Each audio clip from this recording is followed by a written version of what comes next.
Soulframe might be one of the most confusing RPGs I have played in years, but also one of the most unique. And after a couple of hours, I think I finally get what it's trying to do. So Soulframe isn't your typical RPG like you are the hero of the story and you know exactly where to go. It's far from it. The moment you jump into the world after creating your character, the world is, you know, kinda large and you pretty much don't know where to go. It doesn't tell you much, there's no tutorial or whatsoever, so in the first, I'd say 15 to 20 minutes, I was just running around in the world without having a clue on what I had to do. When I realized that I had to press G on my keyboard to summon a bird that would show me the way and would also show me a compass on the top. So by knowing this, I was able to go through a couple of the first quests in the game, which were pretty much the main story. I was able to help out a wolf, I was able to get some ancestors that will also help you on your journey. Now, once you got a hang of the combat in this game,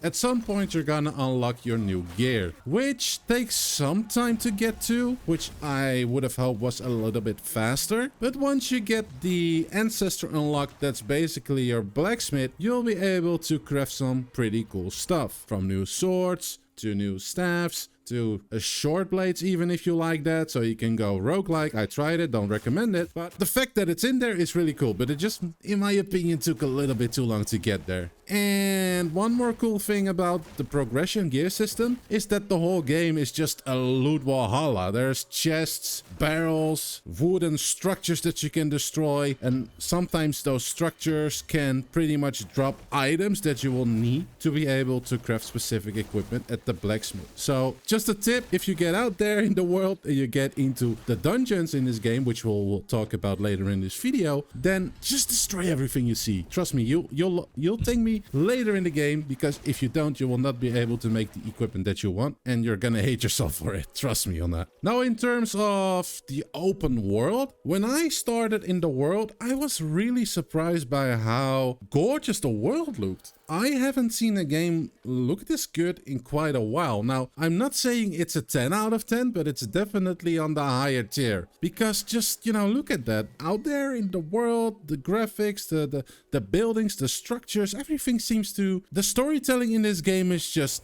great. I have no other words for it. I don't know what you guys think. Let me down in the comments. Is it bad? What do you think? I want to know. But for me, the game looks amazing. And there is so much exploration in this game. I think I haven't even explored everything yet. I think I have done the middle of the map where you start, and then there's a whole different area at the bottom of the map or at the top of the map. There are swamps, there's different enemies that you can encounter. There are factions in the game that you can do quests for, which will be giving you more experience with that specific faction, which makes it then able for you to buy specific new items that you wouldn't be able to get anywhere else. So yeah, the game has a lot of those things in stock for you, and even now when I'm done recording this, I'm gonna go back in the game and just keep on exploring, because the game is just freaking interesting. But there is another thing that I have to warn you guys about, is that some areas, if you explore too far into the game, there's going to be high level enemies out there, and I'm speaking about level 20 plus. So if you are not ready to take them down yet, I really recommend, if you see them, to go back a bit and explore the area around the specific area where the levels of the enemies are around level 5 or level 10 maximum. Because if you go to an area that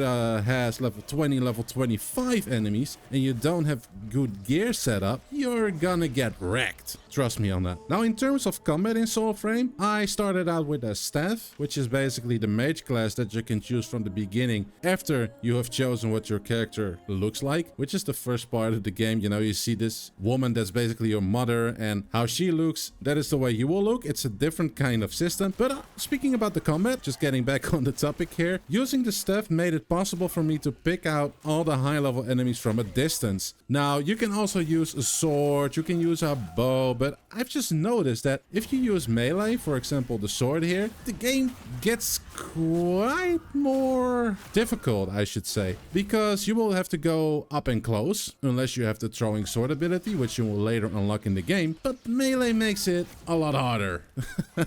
Especially if you pick off those level 22 mobs out there, while you just have a ranged weapon like a staff like I had, which just you know, makes your character level up faster, you level up the weapon faster, and that makes you incredibly overpowered in the beginning of the game. And there are also boss fights in this game, like this Storm and Stack fight right here. And the cool thing that I've seen so far is that every boss in this game has their own unique design. From the way they attack, from the way they look, from the items you can get from it. It's all there, and I don't know what to say, but I am really surprised that every boss has their own flair. It's really amazing. Now, there are also bosses and dungeons in the game. And speaking about the dungeons, they're basically underground. You will see them once you get there, so I don't want to spoil too much about it. But once you get in there, it's basically a whole big ass area that you can explore with wooden structures like I talked about earlier in the video that you can destroy to get certain items that you need for blacksmithing. But the whole atmosphere is amazing. I mean, all the buildings that they have placed in there, it all tells a story. And I am not entirely sure, but it felt like when I returned to a older dungeon that I have been in before, it felt like sometimes it's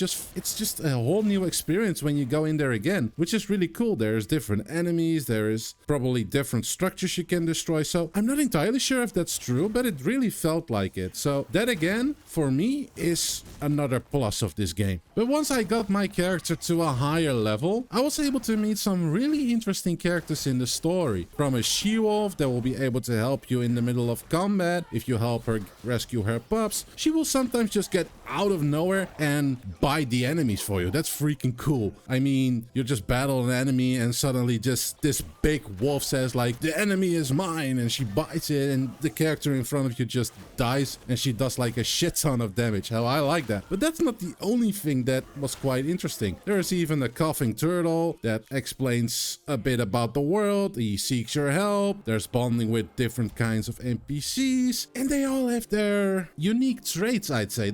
Their own unique story. So even the NPCs in this game have their own flair, so to speak. So yeah, I am pretty surprised on how well they designed all the NPCs in this game so far. Now, the game is in a pre-alpha state right now, but they pretty much call it a prelude system. We are currently at prelude 10, but we are already close to prelude 11 from what I've heard. So the game is constantly growing, and just by seeing this as a pre-alpha, I am pleasantly surprised how good it already is, and I can only imagine what it would feel and play like once we get out of the prelude system and get the full release, because I'm gonna keep an eye on this game. I don't know about you guys, but for me, honestly, this game so far, Soulframe, is gonna get an 8.5 out of 10 for me right now. It's a really good game, and I am being quite, how should I say it, generous with the 8.5 out of 10. I could even give it a 9 out of 10, to be honest, but I want to be, you know, in the middle of this because it looks good. And once we get more updates, more things we can do in the world, I mean, there's already a shit ton you can do, but once we get more into the world, more updates where you can do things in the world, I think I'm gonna crack it up to a 9 out of 10, maybe a 9.5, but that remains to be seen. So let me know, guys, what you think about Soulframe down in the comments. Are you gonna check it out? I want to know what you guys think.